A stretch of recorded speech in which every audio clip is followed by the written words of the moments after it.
नमस्कार दोस्तों, तो कैसे हैं आप लोग। दोस्तों आज की इस वीडियो में हम लोग पॉलिटिकल साइंस का प्रीवियस ईयर क्वेश्चन पेपर देखेंगे, जिससे आप लोग को दोस्तों एमडीसी का देखेंगे। ठीक है, जिससे आपको बहुत सारा आइडिया मिलेगा कि आखिर क्वेश्चन किस टाइप से पूछा जाता है, क्या क्या क्वेश्चन आ सकते हैं। तो ये सभी चीज़ आप इस वीडियो में देख सकते हैं। तो आप लोग का एग्जाम जो होता है टोटल 75 मार्क्स का होता है दोस्तों। 3 घंटे का टाइम मिलता है। पासिंग मार्क्स इसका 30 है। ठीक है, 30 है। तो चलिए हम लोग देखते हैं एक एक करके। हिंदी इंग्लिश दोनों में रहता है। ठीक है, ये है पॉलिटिकल साइंस का। तो लिख रहा है परीक्षार्थी यथासंभव अपने शब्दों में ही उत्तर दे। ये सब आप पढ़ लीजिएगा। डायरेक्ट हम लोग क्वेश्चन देखते हैं। तो क्वेश्चन आप लोग का 2 ग्रुप में बटा रहता है। ग्रुप ए में टोटल आप लोग को जो है ऑब्जेक्टिव और साथ ही साथ 2 सब्जेक्टिव क्वेश्चन 5 मार्क्स वाले मिलते हैं। ठीक है, यानी टोटल 3 क्वेश्चन इसमें रहते हैं। उसके बाद ग्रुप बी में आपको टोटल 7 क्वेश्चन रहते हैं। 7 में से किन्हीं भी 4 का आंसर देना रहता है। चलिए हम लोग एक एक करके देखेंगे समझते हुए। तो पहला है हम लोग का ग्रुप ए का पहला क्वेश्चन, यानी कि answer all the questions in 1 sentence each, यानी कि सभी प्रश्नों का उत्तर प्रत्येक 100 शब्दों में दे।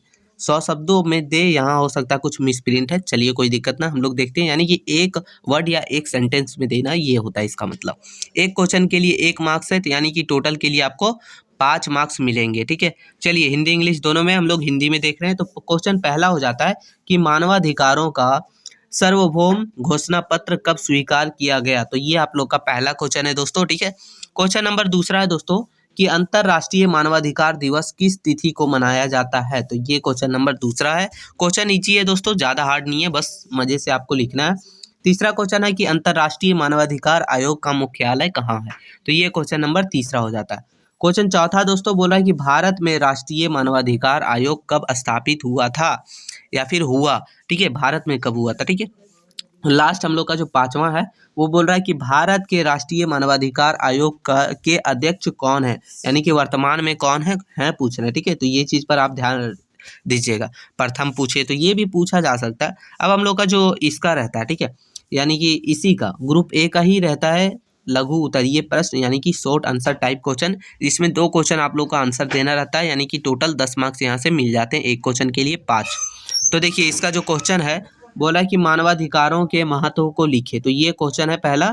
उसके बाद जो दूसरा है मानवाधिकारों को कौन से प्रकार होते हैं, कौन कौन से प्रकार हैं।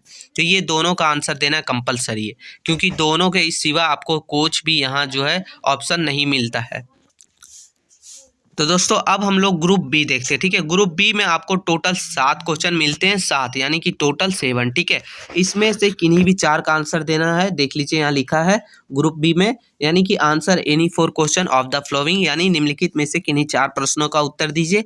एक क्वेश्चन के लिए आपको टोटल 15 मार्क्स मिलते हैं, यानी 4 का आंसर दीजिएगा, टोटल 60 मार्क्स मिलते हैं दोस्तों। तो यही है आपका गेम चेंजर बोल सकते हैं, यानी कि यही आपका जो है मैन है जिससे आपका मार्क्स इंक्रीज होगा। तो ये चीज़ को आपको अच्छे से लिखना है। ठीक है, तो देखिए इसका जो हम लोग का क्वेश्चन नंबर चौथा हो जाता है, यानी कि ग्रुप बी का पहला समझ लीजिए, सीरियल नंबर से चौथा है। ठीक है, मानवाधिकार क्या है, मानवाधिकारों की प्रकृति एवं विशेषताओं की विवेचना कीजिए। दोस्तों आप लोग को जो है पॉलिटिकल साइंस का इंपॉर्टेंट क्वेश्चन पहले ही बता दिया गया है एमडीसी का। डिस्क्रिप्शन में लिंक है, आप जाइए देख लीजिए ताकि आपको कन्फ्यूजन ना रहे। दूसरा क्वेश्चन हो जाता है दोस्तों हम लोग का, बोल रहा है कि मानवाधिकारों का सार्वभौम घोषणा पत्र क्या है, इसकी क्या खामियां या फिर दोष है। ठीक है, यानी कि इसमें इसका क्या खामियां है, ये चीज़ क्वेश्चन दूसरा हो जाता है। क्वेश्चन तीसरा हम लोग का है दोस्तों, बोला कि भारत के राष्ट्रीय मानवाधिकार आयोग के गठन, शक्तियों तथा कार्यों की विवेचना कीजिए, यानी कि गठन कब हुआ था, इसकी शक्तियां क्या क्या है और इसका काम क्या क्या है, ये चीज़ आप लोग को लिखना है।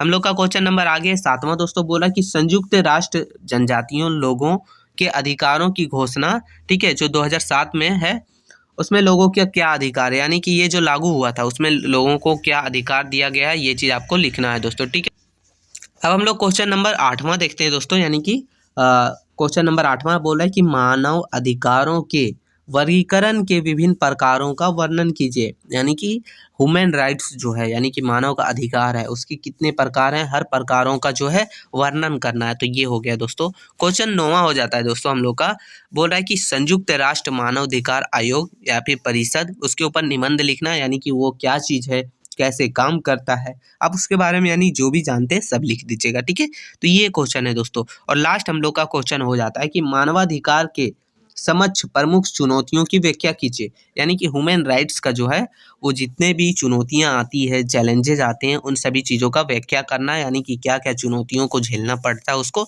तो ये टोटल 7 है दोस्तों, 7 में से 4 का आंसर देना है। कैसा लगा वीडियो? इसका पीडीएफ आपको हमारे टेलीग्राम चैनल पर मिल जाएगा, आप ठीक है वहाँ से जाके डाउनलोड कर लीजिए। और आप लोग का एग्जाम है, बेस्ट ऑफ लक। मिलते हैं नई वीडियो में, तब तक के लिए जय हिंद साथियों।